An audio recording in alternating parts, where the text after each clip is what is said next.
نیک بننے کی 3 خصوصیات۔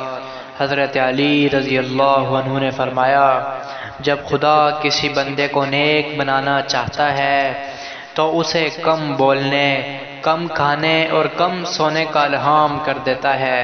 حضرت علی رضی اللہ عنہ نے فرمایا، جو شخص یہ جاننا چاہتا ہو کہ خدا کے نزدیک اس کی کیا قدر و منزلت ہے تو اسے یہ دیکھنا چاہیے کہ گناہ کے ارتکاب کرتے وقت اس کے نزدیک خدا کی کیا قدر و منزلت ہے۔ اگر توکل سیکھنا ہے تو پرندوں سے سیکھو کہ جب وہ شام کو واپس گھر جاتے ہیں تو ان کی چونچ میں کل کے لیے کوئی دانہ نہیں ہوتا۔ تمہارا ایک رب ہے پھر بھی تم اسے یاد نہیں کرتے، لیکن اس کے کتنے بندے ہیں پھر بھی تم کو نہیں بھولتا۔ بھائیوں کے حقوق ضائع کرنے سے اللہ تعالیٰ اپنی رحمت کے دروازے بند کر دیتا ہے، اور اس برائی کرنے والے کے ساتھ بھلائی کرنا ایمان کے کامل ہونے کی علامت ہے۔ حضرت علی رضی اللہ عنہ نے فرمایا، اگر کوئی آپ کی فکر کرتا ہے تو اس کی قدر کرو، کیونکہ دنیا میں تماشائی زیادہ اور فکر کرنے والے بہت کم ہوتے ہیں۔ لوگوں کے عیب تلاش نہ کرے، ورنہ جو لوگوں کے عیبوں کو خریدنا چاہتا ہے اسے چاہیے کہ اس کی ابتدا خود اپنی ذات سے کرے۔ جو شخص موت کا منتظر ہے تیزی کے ساتھ نیکیوں کی طرف دوڑتا ہے۔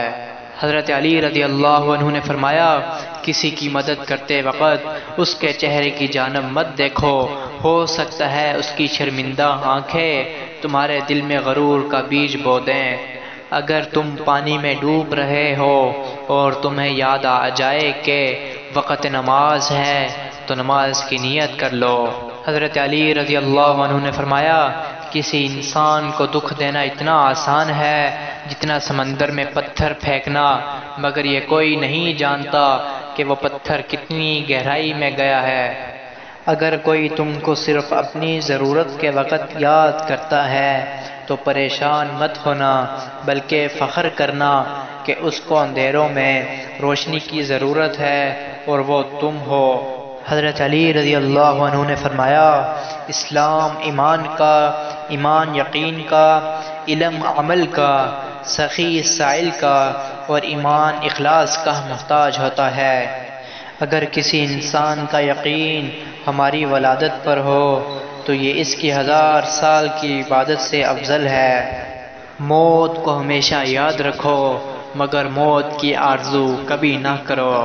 حضرت عمر رضی اللہ عنہ نے فرمایا، کم کھانے میں صحت ہے، کم بولنے میں سمجھداری ہے اور کم سونا عبادت ہے۔